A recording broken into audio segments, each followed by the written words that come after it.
Morning friends. आज हम लोग भूगोल विषय का पहला चैप्टर भारत का भूगोल का अध्ययन करने जा रहे हैं। इसका सामान्य परिचय एवं क्षेत्रफल।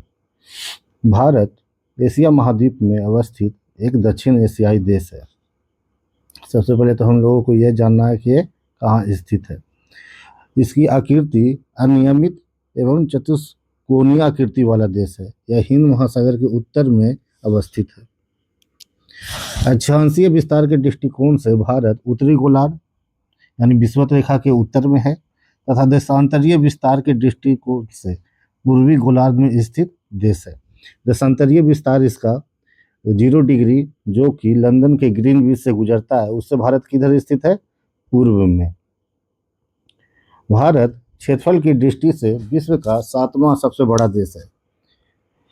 भारत से 6 देश क्षेत्रफल में बड़े हैं। पहले विश्व का सबसे बड़ा देश रूस, उसके बाद कनाडा, संयुक्त राज्य अमेरिका, चीन, ब्राज़ील, ऑस्ट्रेलिया, उसके बाद भारत का स्थान आता है।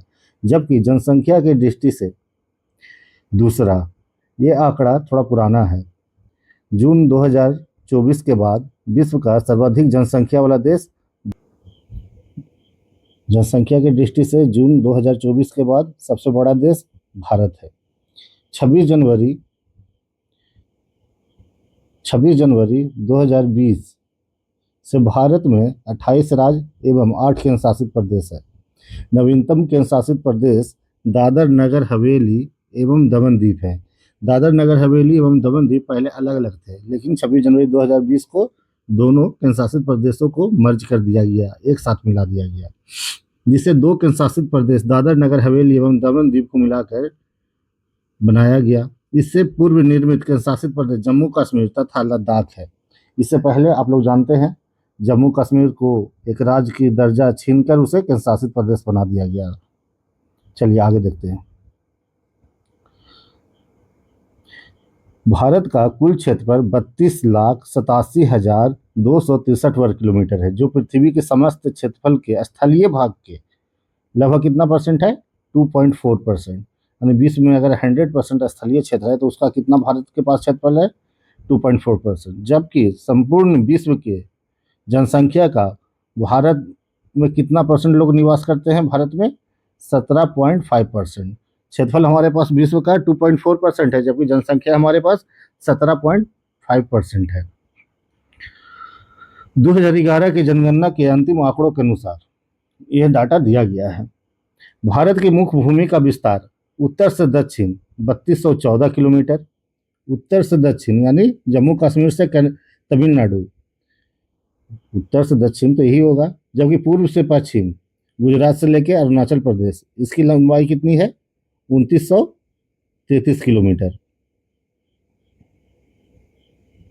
चलिए आगे देखते हैं हम लोग। संसार के 10 सबसे बड़े देश, या ध्यान दीजिएगा, सबसे बड़ा देश मैप में हम लोग देखते हैं। 1 नंबर पर रूस है, 2 नंबर पर कनाडा, जबकि तटरेखा वाला देश अगर पूछ दिया जाए कि विश्व में सर्वाधिक लंबा तटरेखा किस देश का है तो कनाडा का हो जाएगा। तीसरे नंबर पर उसी के बगल में संयुक्त राज्य अमेरिका एवं कनाडा की बॉर्डर लाइन को क्या कहते हैं? 49वीं डिग्री उत्तरी अक्षांश रेखा यहाँ का बॉर्डर है। चौथे नंबर पर चीन, हमारा पड़ोसी। 5वें नंबर पर ब्राज़ील, 6ठे नंबर पर ऑस्ट्रेलिया, 7वें नंबर पर भारत है। भारत याद रखिएगा आप लोग, हमारा क्षेत्रफल के अनुसार क्या स्थान है? 7वां। 8वां नंबर भी याद रखिएगा, अर्जेंटीना ब्राज़ील के जस्ट बगल में है। 9वें नंबर पर कजाकिस्तान को लेकर एक और क्वेश्चन है। विश्व का सबसे बड़ा स्थलबद्ध देश कौन सा है, यानी जिसकी सीमा किसी सागर से नहीं लगती है, तो वो कौन सा हो जाएगा? कजाकिस्तान। और ये विश्व में क्षेत्रफल के अनुसार 9वें स्थान पर है, जबकि स्थलबद्ध देशों की सूची में सबसे बड़ा देश है। अफ्रीका का एक देश अल्जीरिया, क्षेत्रफल की दृष्टि से 10वां सबसे बड़ा देश है। चलिए आगे बढ़ते हैं। भारत के कुल क्षेत्रफल 32,87,263 वर्ग किलोमीटर में से कुछ हिस्सा पाकिस्तान एवं चाइना द्वारा कब्जा कर रखा गया है गैर कानूनी ढंग से। तो पाकिस्तान का कब्जा वाला क्षेत्र कितना है? 78,114 वर्ग किलोमीटर। और उसमें से भी पाकिस्तान अपना जो कब्जा किए हुए उसमें से कुछ हिस्सा चीन को बेच दिया है। कितना है वो? 5,180 वर्ग किलोमीटर। जबकि शेष जो हिस्सा बच रहा है, जो चीन कब्जा किया, वो कितना है? 37,555 वर्ग किलोमीटर। इसे क्या कहते हैं? अक्साई चीन, अक्साई चीन। और जबकि पाकिस्तान जो कब्जा किए हुए उस क्षेत्र को क्या बोलते हैं? पोक, पाक ऑक्युपाइड कश्मीर, पोक। हिंदी में क्या बोलेंगे? पाक अधिकृत कश्मीर। चलिए आगे बढ़ते हैं। चलिए क्वेश्चन का प्रैक्टिस भी कर लिया जाए। भारत के संदर्भ में निम्नलिखित कथनों में से कौन सा कथन सही है? भारत विश्व का छठा सबसे बड़ा देश है। गलत। आप लोग अभी पढ़े, सातवां सबसे बड़ा देश है। संसार का लगभग 2.4% क्षेत्र भारत के अंतर्गत आता है। सही। कर्क रेखा देश के बीच से गुजरती है। हाँ, ये तो यहाँ तक तो सही है। जो अक्षांशीय विस्तार को 2 बराबर भागों में बांटती है, ये भी सही है। भारत पूरी तरह से उष्णकटिबंधीय क्षेत्र में स्थित है। नहीं, ये गलत है। भारत पूरी तरह से उष्णकटिबंध में नहीं है, इसका आधा ही हिस्सा उपोष्ण कटिबंध में भी आता है। तो इसमें से कौन सा सही हो जाएगा? देखिए ऑप्शन देखते हैं। आंसर भी दिए हुए हैं। Question number C, option number C, दूसरा और तीसरा सही है।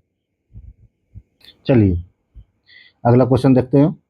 निम्नलिखित कथनों में से भारत के बारे में क्या सही? उत्तर के चयन हेतु नीचे कूट दिया हुआ है, उसको अध्ययन करते हैं हम लोग। भारत विश्व का 5वां सबसे बड़ा देश है। गलत। स्थल मंडल के कुल क्षेत्रफल का 2.4 सही है। समूचा भारत उष्णकटिबंधीय क्षेत्र में। गलत। 82.5 डिग्री पूर्वी देशांतर रेखा भारतीय मानक समय को निर्धारित करने के लिए किया जाता है। चलिए ये भी सही है, यानी दूसरा और चौथा दोनों सही हो जाएगा। तो इसका आंसर कौन हो जाएगा? 2 और 4, यानी डी नंबर ऑप्शन। आगे बढ़ते हैं। चलिए क्षेत्रफल की दृष्टि से भारत विश्व के देशों में कौन सा स्थान रखता है? बहुत आसान क्वेश्चन है, 7वां। आगे क्वेश्चन देखते हैं। भारतवर्ष का आकार विश्व का कितना है? 7वां सबसे बड़ा देश है। भारत का क्षेत्रफल संसार के क्षेत्रफल का 2.4% है, परंतु इसकी संपूर्ण मानव जाति का 16% है। गलत।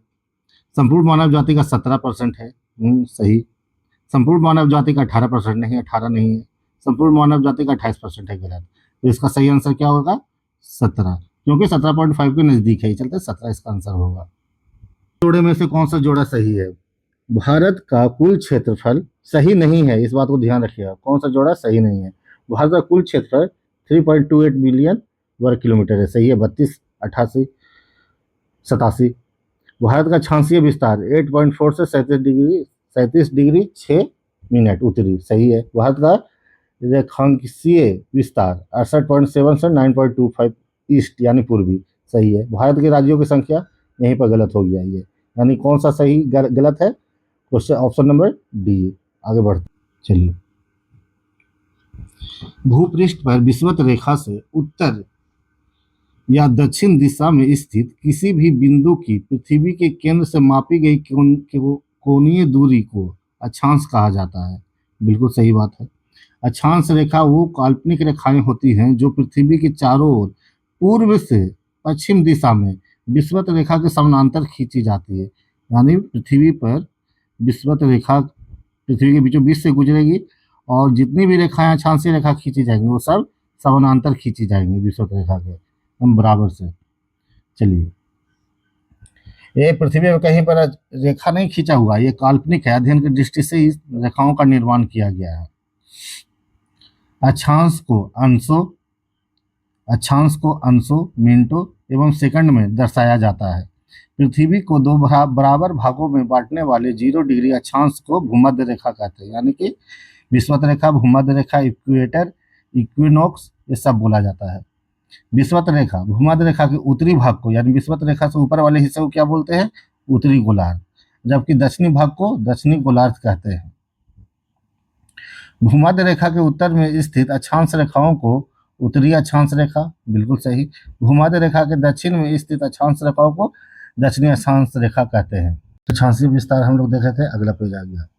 यदि अक्षांश रेखाओं को 1 डिग्री के अंतराल पर खींचा जाए तो ग्लोब पर उत्तरी गोलार्ध में 89 अक्षांश रेखा, जबकि दक्षिणी गोलार्ध में भी 89 अक्षांश रेखाएं होंगी। इस प्रकार विषुवत वृत्त को लेकर अक्षांश रेखाओं की कुल संख्या कितनी हो जाएगी? 179, जबकि हम लोग हमेशा 180 पर ध्यान रखते हैं कि 90 अक्षांश रेखा उत्तरी गोलार्ध में और 90 देशांत अक्षांश रेखा दक्षिणी गोलार्ध में, ऐसा नहीं है। कुल अक्षांश रेखाओं की संख्या कितनी है? 179। किन्हीं दो समानांतर अक्षांश रेखाओं के मध्य की दूरी 111 किलोमीटर होती है। यानी दो अक्षांश रेखाओं के बीच की दूरी कितनी होती है? 111 किलोमीटर होती है। आगे देखते हैं। भूपृष्ठ पर उत्तरी ध्रुव एवं दक्षिणी ध्रुव को मिलाने वाली काल्पनिक रेखा जो पृथ्वी को दो बराबर भागों में बांटती है को प्रधान यमनोत्तर रेखा कहा जाता है।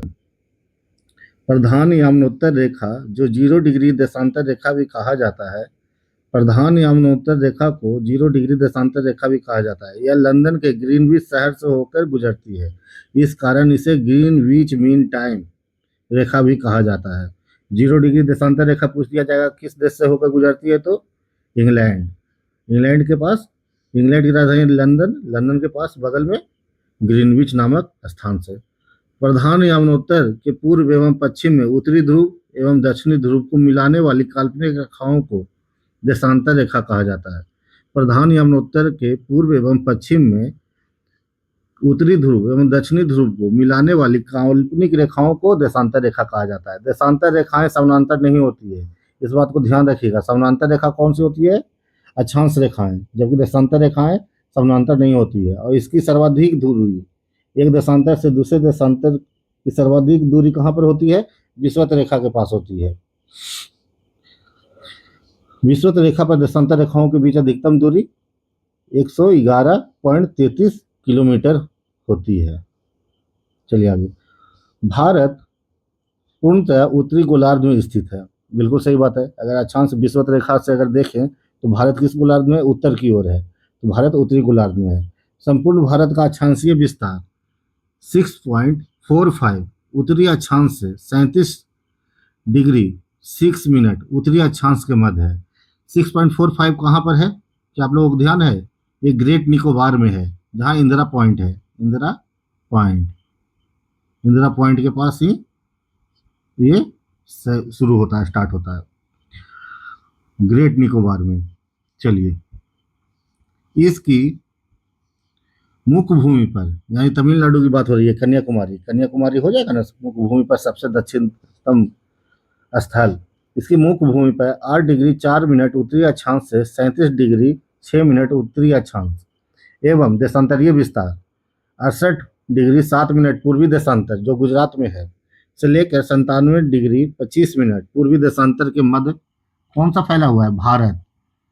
और 97 डिग्री 25 मिनट कहाँ है? अरुणाचल प्रदेश में। उष्णकटिबंधीय क्षेत्र का विस्तार 23 डिग्री 30 मिनट उत्तरी एवं दक्षिणी अक्षांशों के मध्य होता है। जरा यहाँ पर गौर कीजिएगा क्या बताने जा रहे हैं। पृथ्वी को अगर विषुवत रेखा दो बराबर भागों में बांटती है तो ये कौन सी रेखा होगी? 0 डिग्री, यानी कि इक्वेटर। यहाँ से 23.5 डिग्री और इधर भी 23.5 डिग्री, यानी कि पृथ्वी विषुवत रेखा से 23.5 डिग्री उत्तर की ओर एवं 23.5 डिग्री दक्षिण की ओर। यह क्षेत्र क्या कहलाता है? उष्णकटिबंधीय क्षेत्र कहलाता है। चलिए आगे देखते हैं। अतः भारत का विस्तार उष्ण 23.5 डिग्री तक है जो कर्क रेखा है। उसके ऊपर में कौन सा क्षेत्र आ जाता है? उपोष्ण, यानी भारत उष्ण एवं उपोष्ण दोनों कटिबंधों में है। यह ज्ञात हो कि निम्न अक्षांश 0 डिग्री से उच्च अक्षांश 90 ओर जाने पर दिन और रात की अवधि में अंतर आता है। यानी 0 डिग्री से ध्रुवों की ओर जाएंगे तो दिन एवं रात की अवधि में अंतर आ जाता है। कहाँ? 6 महीने का दिन और 6 महीने की रात होती है। ये सब उत्तरी ध्रुव एवं दक्षिणी ध्रुव की स्थिति है। आगे हम लोग जब विश्व भूगोल पढ़ेंगे तो आप विस्तार से चर्चा करेंगे। उत्तरी गोलार्ध में अक्षांश का प्रभाव दक्षिण से उत्तर की ओर दिन रात की अवधि में पड़ता है। चलिए अब आगे देखते हैं, जब क्वेश्चन आंसर कर दिया जाए। भारत विस्तृत है कहाँ से कहाँ तक? 37 डिग्री 17 मिनट, नहीं यहीं पर गलत हो गया। 8.4 है, यहाँ 6 लिखा हुआ है, ये भी गलत हो गया। 37 17 8.8, ये 37 17 नहीं होगा, 37 6 है। 37 17 यहाँ भी है और 8.8, यानी इनमें से कोई भी सही नहीं है। ये सही आंसर क्या होगा? Option number D. सिक्किम से गुजरने वाला अक्षांश निम्नलिखित में से किस एक से भी होकर गुजरता है? तो यहाँ पर आप लोग को ध्यान रखना है, सिक्किम से जो अक्षांश रेखा गुजरेगा, सिक्किम से ये लगभग 30 डिग्री अ, उत्तरी अक्षांश रेखा गुजरती है। तो वही अक्षांश रेखा राजस्थान से भी गुजरती है, तो इसका सही आंसर होगा राजस्थान। तो सिक्किम और राजस्थान एक सीध में स्थित है। पंजाब इससे ऊपर हो जाएगा, हिमाचल प्रदेश उससे भी ऊपर हो जाएगा, और जम्मू कश्मीर सबसे ऊपर होगा। तो तीनों गलत हो जाएगा, इसका सही आंसर राजस्थान है। ये राजस्थान पीसीएस का सवाल है। जिस जिले से 70 डिग्री पूर्वी देशांतर रेखा गुजरती है वह है, इसका सही आंसर क्या हो जाएगा? जैसलमेर। भारत एवं कर्क रेखा, विषुवत रेखा के उत्तर में स्थित 23.5 डिग्री उत्तरी अक्षांश को कर्क रेखा कहा जाता है। वही विषुवत रेखा से दक्षिण में स्थित 23.5 डिग्री रेखा को क्या कहा जाता है?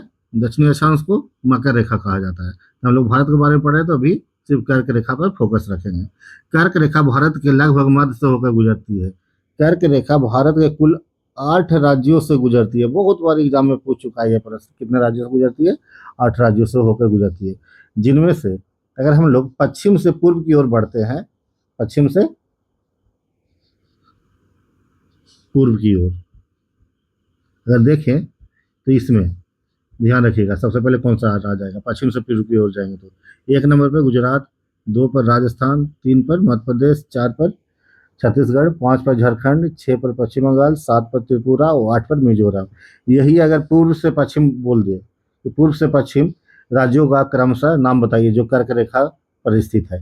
तो 1 नंबर मिजोरम हो जाएगा, 2 पर त्रिपुरा, 3 पर पश्चिम बंगाल, 4 पर झारखंड, 5 पर छत्तीसगढ़, 6 पर एमपी, 7 पर राजस्थान और 8 पर गुजरात। चलिए कर्क रेखा देख लेते हैं। पश्चिम से पूर्व की ओर बढ़ने पर देखिए पहले गुजरात आएगा, फिर राजस्थान आएगा, फिर एमपी, छत्तीसगढ़, फिर उसके बाद झारखंड, उसके बाद पश्चिम बंगाल, उसके बाद त्रिपुरा, उसके बाद मिजोरम। ये पूर्व से बढ़ेंगे तो इधर से पूर्व से पूछेगा तो इस ओर से इस ओर जाएंगे, पश्चिम से पूछेगा तो इधर से इस साइड आएंगे। चलिए आगे देखते हैं। सूर्य के उत्तरायण होने के बाद से ही उत्तरी गोलार्ध में दिनों की अवधि बढ़ती है। यानी सूर्य जब विषुवत रेखा से उत्तर की ओर बढ़ने लगती है तो उस समय उत्तरी गोलार्ध में दिन लंबा होना शुरू हो जाता है। उत्तरी गोलार्ध में सर्वाधिक लंबा दिन कब होता है? बड़ा दिन, सबसे बड़ी दिन कब होती है? 21 जून को। इसके निकटतम तिथि को सूर्य के उत्तरायण स्थित सर्वोच्च बिंदु कर्क रेखा पर होता है। कर्क रेखा पर उस दिन सूर्य लंबवत चमकता है। 21 जून के दिन भारत में सबसे बड़ा दिन होता है, जबकि उसी समय दक्षिणी गोलार्ध में सबसे छोटा दिन होता है, वहाँ रात सबसे बड़ा हो जाता है। इस समय उत्तरी गोलार्ध में दिन की अवधि सर्वाधिक एवं रातें सब छोटी अवधि की होती है, तथा दक्षिणी गोलार्ध में उसकी विपरीत स्थिति होती है। चलिए ये क्वेश्चन इंपॉर्टेंट हो जाता है एक और। कौन सी नदी कर्क रेखा को 2 बार पार करती है? कर्क रेखा है तो माही नदी पहले निकलती है, फिर इस तरह से कर्क रेखा को क्रॉस कर जाती है। तो 2 बार कर्क रेखा को काटने वाली नदी कौन सी है? माही नदी है। आगे हम लोग देखेंगे विषुवत रेखा को कौन सी नदी 2 बार काटती है, मकर रेखा को कौन सी नदी 2 बार काटती है। ये प्रमुख नहरों का अक्षांशीय भी स्थिति है, ये देख लिया जाएगा आगे। जो 8 राज्य थे ना, उनमें से जो मुख्य शहर है जो कहाँ पर गुजरता है जो। चलिए क्वेश्चन आंसर कर लिया जाए। कर्क रेखा किस राज्य से होकर गुजरती है? तो बहुत आसान आंसर है, जिस समय क्वेश्चन पूछा गया था उस समय इसका आंसर बिहार होता है, लेकिन वर्तमान में झारखंड है। कर्क रेखा निम्न में से किन राज्यों से होकर गुजरती है? क्वेश्चन क्या पूछ रहा है? कर्क रेखा निम्न में से किन राज्यों से होकर गुजरती है? तो किससे गुजरती है? पहले नंबर पर तो गुजरात से गुजरती है, दूसरे नंबर पर छत्तीसगढ़, उसके बाद झारखंड। तो 1, 2 और 4 इसका सही आंसर होगा, तो पहला नंबर ही इसका सही आंसर हो जाएगा। आगे बढ़ते हैं। कर्क रेखा गुजरती है, ये भी आसान है, किससे गुजरती है? याद है, इनमें से सभी से गुजरती है, इनमें से सभी से गुजरती है। कितने भारतीय प्रदेशों से होकर कर्क रेखा गुजरती है? बहुत आसान है, 8 राज्यों से। भारत का एक राज्य जिससे कर्क रेखा गुजरती है, इसका आंसर आप लोग बताइए। इनमें से कौन सा एक राज्य है जिससे कि कर्क रेखा गुजरता है? तो इसका आंसर झारखंड हो जाएगा, झारखंड। निम्नलिखित में से किससे होकर कर्क रेखा नहीं गुजरती है? इसका सही आंसर क्या होगा? मणिपुर से कर्क रेखा नहीं गुजरती है। चलिए, में से कौन सा भारतीय राज्य कर्क रेखा के उत्तर में स्थित है, यानी कि कर्क रेखा के ऊपर में स्थित है? इसका सही आंसर आप लोगों को मालूम है? ऑप्शन नंबर बी, मणिपुर, इसका सही आंसर हो जाएगा। जून माह में निम्न स्थानों में से कहां पर दिन की अवधि अधिकतम होती है? तो इसका सही आंसर क्या होगा? डी, दिल्ली। जून माह में निम्न स्थानों में से कहां पर दिन की अवधि अधिकतम होती है? तो दिल्ली में। भारत की प्रमाणिक मध्याह्न रेखा अथवा भारतीय मानक समय इंडियन स्टैंडर्ड टाइम 82.5 डिग्री पूर्वी देशांतर से लिया गया है। आप लोग जानते हैं कि भारत का समय का निर्धारण कहाँ से होता है? तो 82.5 डिग्री पूर्वी देशांतर रेखा से किया जाता है। यह देशांतर रेखा मिर्जापुर के निकट इलाहाबाद प्रयागराज के निकट से होकर गुजरती है। भारतीय मानक समय इंडियन स्टैंडर्ड टाइम ग्रीनविच मध्य GMT से 5.5 घंटा आगे है, इस बात का ध्यान रखिएगा। क्या कह रहा है कि भारतीय समय ग्रीनविच टाइम से कितना आगे है? 5.5 घंटा आगे है। ज्ञात हो कि विश्व के देशों द्वारा आपसी सहमति के अंतर्गत मानक यामनोत्तर को यामनोत्तर को 60.5 डिग्री इक्वल टू 30, इसका मतलब यहाँ पर कोई बताइएगा? यानी कि 1 डिग्री देशांतर रेखा को पार करने में कितना समय लगता है? 4 मिनट। 4 मिनट का समय लगता है। तो 7 7 4 28 और 1 डिग्री और, यानी उसका आधा, 60 का आधा 30, तो कितना समय लगेगा? 30 मिनट। यही यहाँ बताया गया है। 60 डिग्री बराबर 7 4 28, 1 डिग्री को पार करने में कितना समय लगता है? 4 मिनट। तो 60 डिग्री को 28 मिनट प्लस आधा डिग्री यानी कि 2 मिनट, 28 और 2 30, यही यहाँ पर बताया गया है। आगे देखते हैं। भारत के बृहद देशांतरीय विस्तार के कारण गुजरात के पश्चिमी छोर से अरुणाचल प्रदेश के पूर्वी छोर के बीच स्थानीय समय में लगभग 2 घंटे का अंतर पाया जाता है। इस बात को समझ रहे हैं? अरुणाचल प्रदेश में मॉर्निंग 4 बजे हो जाती है, 4:30 गर्मी के दिनों में, जबकि गुजरात में वही सवेरा 7:30 बजे होता है, 7 बजे 6:30 बजे के लमसम। तो 2 घंटे का अंतर पाया जाता है दोनों के बीच में। तो प्रशासनिक दृष्टि से क्या दिक्कत होगा? ठंड के दिनों में अगर समय सही से निर्धारण नहीं किया जाएगा तो 2 घंटे का अंतर रहेगा। प्रशासनिक दृष्टि से ऑफिस वगैरह कहीं शाम को सवेरे छुट्टी हो जाएगा और कहीं गुजरात में रात हो जाएगा। तो इस दृष्टि से क्या किया गया कि बीच का समय लिया गया। प्रशासनिक एवं अन्य कार्यों की कठिनाई से बचने हेतु भारत के बीचों बीच में 82.5 डिग्री पूर्व यामनोत्तर देशांतर रेखा को भारत का मानक यामनोत्तर रेखा चुना गया। चलिए आगे देख लेते हैं। चलिए मैप है भारत की मानक समय रेखा। पूछता है किन किन राज्यों से होकर गुजरता है? तो आप लोग देखिएगा, पहला नंबर पर यूपी, दूसरा नंबर पर MP, तीसरा नंबर पर छत्तीसगढ़, चौथा नंबर पर उड़ीसा और 5वां नंबर पर आंध्र प्रदेश। तो पूर्व 82.5 डिग्री पूर्वी देशांतर रेखा कितने राज्यों से होकर गुजरती है? तो 5 राज्यों से होकर गुजरती है। भारतीय मानक समय की यामनोत्तर रेखा उत्तर प्रदेश, मध्य प्रदेश,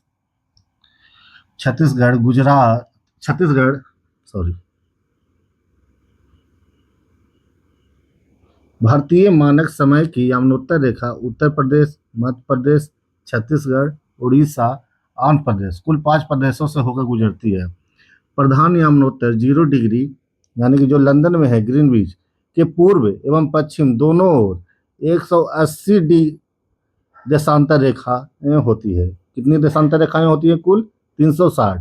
लेकिन 0 डिग्री से पूर्व में ईस्ट में 180 एवं वेस्ट में इधर भी 180, तो टोटल कितना हो गया? 360। तो देशांतर रेखाओं की कुल संख्या कितनी होती है? तथा कुल मिलाकर देशांतर रेखाओं की संख्या 360 तक होती है। सभी देशांतर रेखाएं पृथ्वी को 2 बराबर भागों में बांटती है। कोई भी देशांतर रेखा कहीं से भी शुरू होगी तो वो पृथ्वी को दो बराबर भागों में बांटेगी। कहीं पर भी ले लेंगे, 82.5 डिग्री ले लेंगे यहाँ से, अगर पूरे पृथ्वी को बांटना चाहेंगे 82.5 डिग्री से, तो ये भी पृथ्वी को दो लगभग बराबर भागों में बांटेगी, यही कह रहा है यहाँ पर।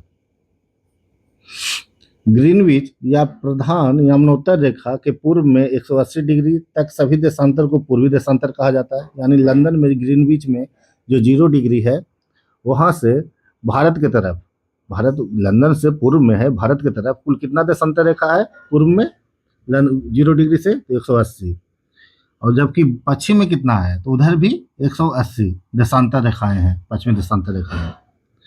पृथ्वी 24 घंटे यानी 1440 मिनट में 360 डिग्री घूम जाती है तथा कुल देशांतर रेखाओं की संख्या भी 360 है। अतः एक देशांतर घूमने में पृथ्वी को 4 मिनट का समय लगता है। देखिए डिवाइड किया हुआ है, का समय लगता है। इस प्रकार प्रत्येक 15 देशांतर पर 1 घंटे का अंतर होता है। यानी कि 15 देशांतर पर 1 घंटे का अंतर और 7.5 देशांतर पर आधे घंटे का अंतर। अभी आप लोग देखे थे ना। हाँ ठीक, आगे बढ़ते हैं। सूर्य पूर्व में उदित होता है क्योंकि पृथ्वी से पूर्व, पश्चिम से पूर्व अपनी धुरी पर घूम रहा होता है। अतः 0 डिग्री पर ध्यान यमुनोत्तर से पूर्व की ओर जाने पर समय GMT आगे और पश्चिम की ओर जाने पर GMT पीछे होता है। कहा जाता है ना कि हमारा समय लंदन से आगे है या पीछे है, तो हमारा समय लंदन से आगे है क्योंकि हम लोग पूर्व में हैं। कह रहा ना, पूर्व की ओर जाने पर समय आगे रहता है GMT, और पश्चिम की ओर जाने पर GMT पीछे की ओर हो जाता है। 0 डिग्री से 180 डिग्री पूर्व की ओर जाने पर 12 घंटे की अवधि लगती है। यह ग्रीनविच समय से 12 घंटे आगे रहता है। इस प्रकार 0 डिग्री से 180 डिग्री पश्चिम की ओर जाने पर ग्रीनविच समय 12 घंटा पीछे का समय मिलता है।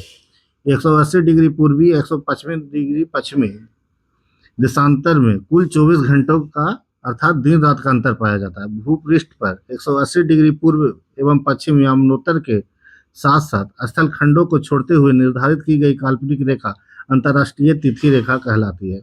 अब पूछ देगा अंतर्राष्ट्रीय तिथि रेखा किस महासागर से गुजरती है, तो प्रशांत महासागर से। पूछ देगा, या बेरिंग स्ट्रेट भी उसको कहा जाता है। अच्छा, तो इसका नाम तो बेरिंग स्ट्रेट ही ज्यादा लिया जाता है। बेरिंग स्ट्रेट से होकर गुजरती है अंतर्राष्ट्रीय तिथि रेखा। और अंतर्राष्ट्रीय तिथि रेखा स्थल खंडों को छोड़ते हुए जाती है। स्थल खंड पर रहेगा तो दिक्कत हो जाएगा ना, समय तो चेंज हो जाएगा, 1 दिन का अंतर हो जाएगा 24 घंटों का। तो ये क्या किया जाता है कि जल से अंतर्राष्ट्रीय तिथि रेखा को गुजारा जाता है, यानी सागर से। चलिए क्वेश्चन आंसर कर लिया जाए। निम्नलिखित वाक्यों पर विचार करें। मुख्य भूमि भारत का अक्षांशीय और देशांतरीय विस्तार लगभग 30 डिग्री है।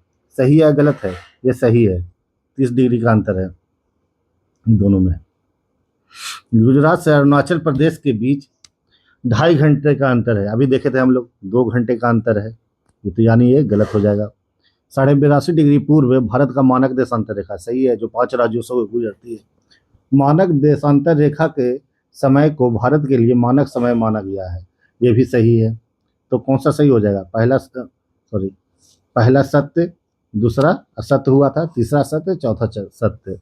इसका सही आंसर कौन सा हो जाएगा? बी। आगे देखिए, गुजरात के सबसे पश्चिमी गांव और अरुणाचल के सबसे पूर्वी छोर पर स्थित बलांग के समय में कितने घंटे का अंतराल पाया जाता है? तो आप लोग जानते हैं 2 घंटे का अंतराल पाया जाता है, इसमें कुछ जान नहीं था।